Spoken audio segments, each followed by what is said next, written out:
السلام علیکم ویورز، کیسے ہیں آپ سب؟ امید کرتی ہوں آپ سب خیریت سے ہوں گے۔ ناولز وتھ می چینل پر آپ سب کو خوش آمدید۔ آج ہم پڑھنے جا رہے ہیں ناول اندیکھا خواب کی قسط نمبر 24۔ پڑھنے سے پہلے میری آپ سب سے ریکویسٹ ہے کہ کائنڈلی میرے چینل کو سبسکرائب کر دیں اور بیل آئیکن کو لازمی پریس کر دیں۔ بسم اللہ الرحمن الرحیم۔ قسط نمبر 24، اندیکھا خواب، قلم سمن وحید۔ بازار میں آج بھی ہر روز کی طرح خوب گہما گہمی تھی۔ سردیوں کے موسم میں نکلی یہ کڑک دھوپ اپنی تپش سے سب کو تقویت فراہم کر رہی تھی، جبکہ آدھا دن نکل جانے کے بعد یہی دھوپ اب گرمی کا باعث بن رہی تھی۔ وہ دونوں ہاتھ میں گروسری کا سامان تھامے ہلکان ہوتے ہوئے بمشکل اس بازار کی رس سے نکلی تھی اور مین روڈ پر آئی تھی۔ اس کا سانس بری طرح پھولا ہوا تھا۔ سڑک پر نکلتے ہی اس نے ارد گرد رکشے کے لیے نظر دوڑائی تھی۔ جب اسے کوئی رکشہ نظر نہ آیا، اس نے اپنے بائیں ہاتھ میں تھامے شاپرز دائیں ہاتھ میں منتقل کرتے ہوئے اپنے اوپر اوڑھی سفید چادر سے اپنے چہرے پر آئے پسینے کو صاف کیا تھا۔ اسے بہت گرمی لگ رہی تھی، جبکہ ٹانگیں یوں 2 گھنٹے بازار میں پھر کر مطلوبہ چیزیں خریدنے پر دکھنے لگی تھی۔ اب اس میں پہلے سے جان نہیں رہی تھی۔ حالات نے اسے کمزور بنا دیا تھا۔ وہ ایک لمبا سانس بھر کر پھر سے آگے کی طرف چلنے لگی تھی، جب اسے اپنی پسلیوں سے درد کی شدید لہر اٹھتی ہوئی محسوس ہوئی۔ وہ وہی تکلیف کی شدت سے دوہری ہوئی تھی۔ اس کے ہاتھ میں تھامے شاپرز بے ساختہ ہی زمین بوس ہوئے تھے۔ اسے کھانسی کا شدید دورہ پڑا تھا۔ اپنے سینے پر ہاتھ رکھے وہ سڑک پر بیٹھی کافی دیر کھانستی رہیں۔ اس کا چہرہ بری طرح سرخ ہو چکا تھا۔ اسے سانس لینے میں دشواری ہو رہی تھی۔ ارد گرد سے گزرتے لوگوں کی توجہ اس جانب مبذول ضرور ہوئی تھی، مگر کوئی بھی اس عورت کی مدد کو آگے نہ بڑھا تھا۔ فاطمہ کی جب یہ کھانسی برداشت سے باہر ہوئی تو اس کی آنکھوں میں موٹے موٹے آنسو جمع ہو گئے اور وہ سانس کھینچنے میں ہلکان ہوتی شدید گھبراہٹ کے زیر اثر وہیں سڑک پر بے ہوش ہو گئی۔ اس کے بے ہوش ہوتے ہی وہاں موجود بے حس لوگوں کے ضمیر جیسے جاگے تھے اور وہ اس کی مدد کے لیے اس کے قریب آئے، مگر کوئی بھی اسے نہیں جانتا تھا۔ اس کے گرد بھیڑ سی لگ گئی تھی۔ جب اسی وقت ایک خوش شکل نوجوان اس بھیڑ کو چیرتا ہوا اس کے قریب آیا تھا اور بغیر لوگوں کی پرواہ کیے اسے اٹھا کر قریب ہی کھڑی اپنی گاڑی میں ڈال کر قریبی ہسپتال کی جانب بڑھا تھا۔ فاطمہ ہوش و حواس سے بیگانہ تھی۔ اسے بڑی تائی نے زبردستی پیسے تھماتے ہوئے گھر کا سامان لینے بھیجا تھا، جبکہ اس سے پہلے تو یہ سامان ملازم یا تایا جان خود لایا کرتے تھے، کیونکہ یہ بازار بہت دور تھا۔ فاطمہ تو پہلے ہی اپنی زندگی کے دن پورے کر رہی تھی، دوسرا وہ ان سے بحث کر کے کوئی بھی لڑائی نہیں کرنا چاہتی تھی، اسی لیے خاموشی سے گھر سے نکل گئیں، جبکہ پچھلے 1 مہینے سے پسلیوں میں اٹھتا درد اور شدید کھانسی نے دن بدن انہیں کمزور کر دیا تھا۔ اس کے شاداب چہرے کے سارے رنگ نچوڑ لیے تھے۔ اس نوجوان نے اسے ایمرجنسی میں داخل کروایا تھا اور ڈاکٹر کی نگرانی میں اس کا علاج کروایا تھا۔ ڈاکٹر نے اس کے کچھ ٹیسٹ لکھ کر دیے تھے، جس کی رپورٹ بھی 1 گھنٹے میں بن کر آ گئی تھی اور ڈاکٹر کے شک کے مطابق اسے ٹی بی ہی تھی۔ ڈاکٹر نے اس نوجوان کو اس کی کنڈیشن بتاتے ہوئے اس کا مکمل علاج کروانے کا کہا تھا، جس پر اس نے اس بات میں سر ہلایا تھا۔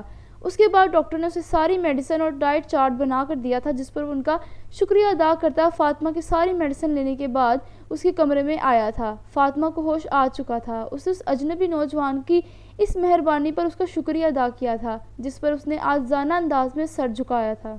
فاطمہ کو میڈیسن لینے کی تاکید کرتے اور اس کی بیماری کے بارے میں بتانے کے بعد وہ کچھ دیر اس کے ساتھ وہاں ٹھہرا تھا۔ پھر جیسے ہی اس کی ڈرپ ختم ہوئی اسے گھر چھوڑ آیا تھا۔ فاطمہ نے گھر پہنچتے ہی اسے پیسے دینے چاہے، مگر اس نے 1 روپیہ بھی نہیں لیا تھا۔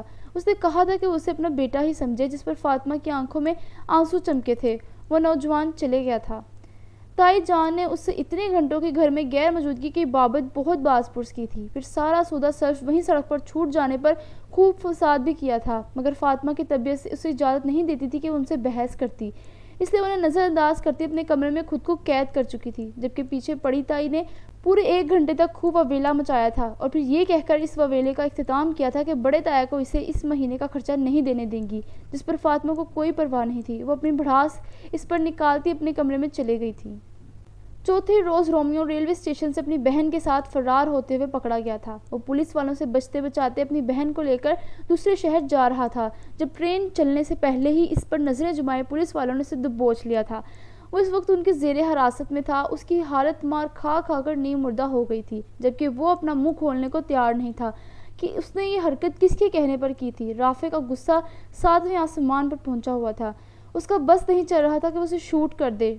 رومیو مار کھا کھا کر نیم مردہ ہو گیا تھا جب انسپیکٹر بلال نے رافع کو بمشکل روکا تھا کہ کہیں وہ مر نہ جائے، جبکہ رافع پر تو خون سوار تھا۔ وہ اس کو نیم بے ہوش دیکھ کر دوسرے سیل میں گیا تھا، جہاں وہ ایڈیٹر اور ان خبروں کو سوشل میڈیا پر پھیلانے والے قید تھے۔ اس کی شرٹ کے پہلے 2 بٹن کھلے ہوئے تھے، بال بے ترتیب سے پیشانی پر بکھرے ہوئے تھے، کوہنیوں تک آستینوں کو فولڈ کیے وہ خون آشام نگاہوں سے اس کمرے میں داخل ہوا تھا جہاں انسپکٹر فائق پہلے سے ہی موجود ان پر ہاتھ صاف کر رہا تھا۔ منہ کھولا ان کتوں نے یا نہیں؟ رافع نے سب پر ایک قہر بھری نگاہ ڈالتے ہوئے انسپکٹر فائق سے پوچھا، جس پر وہ سب تو اس ایس پی کی خون آشام نگاہوں سے خوف زدہ ہوئے تھے۔ یس سر، سب کے بیان لے لیے گئے ہیں، انہوں نے یہ سب پیسوں کی خاطر کیا تھا، اس کے پیچھے کون تھا اس کے بارے میں یہ لوگ نہیں جانتے، جبکہ بہت جلد ہم پتہ لگوا کر رہیں گے۔ ان سب کے موبائل میں موجود ڈیٹا ہم اپنے پاس محفوظ کر چکے ہیں، انسپکٹر فائق نے اسے رپورٹ دیتے ہوئے کہا۔ گڈ۔ رافع نے اس خبر کو سننے کے بعد اپنے ابلتے ہوئے خون میں کچھ سکون محسوس کیا تھا۔ ان سب کو کل شام تک کچھ بھی کھانے کو نہیں دیا جائے گا، اس دوران انہیں اور بھی بہت کچھ یاد آئے گا جو یہ ہمیں بتانا چاہیں گے۔ ان سب پر ایک سرسری سی نگاہ ڈالتا وہ وہاں کھڑے کانسٹیبل کو آرڈر دیتا ہوا وہاں سے نکل گیا، جبکہ اندر موجود ان مجرموں نے شفاق ایس پی کی پشت کو دیکھا تھا جس کے حکم سے پولیس والوں نے کل رات سے مار مار کر ان کی درگت بنا دی تھی۔ کوئی اپنی زخمی ٹانگ لیے بیٹھا تھا تو کوئی سر، اوپر سے یہ نیا حکم سچ میں ان سب کی جان نکال گیا تھا۔ اس کیس میں ہر کوئی دلچسپی لینے لگا تھا، عوام سچائی جاننا چاہتی تھی، یہی وجہ تھی کہ اس پولیس اسٹیشن میں موجود سب لوگ دن رات ایک ایک کر کے محنت کر رہے تھے۔ سحر کو اے آئی جی صاحب نے 1 ہفتے کے لیے آف کر دیا تھا، جس پر اس نے خاصا احتجاج بھی کیا تھا کہ وہ جوائن کرنا چاہتا ہے، مگر انہوں نے اس کی ایک نہ سنی تھی، ان کے لیے اس کی صحت زیادہ ضروری تھی۔ اس دوران رافع نے اس پولیس اسٹیشن اور یہاں کی ذمہ داریوں کو بہت اچھے سے سنبھال رکھا تھا اور ایک ذمہ دار آفیسر ہونے کا ثبوت دیا تھا۔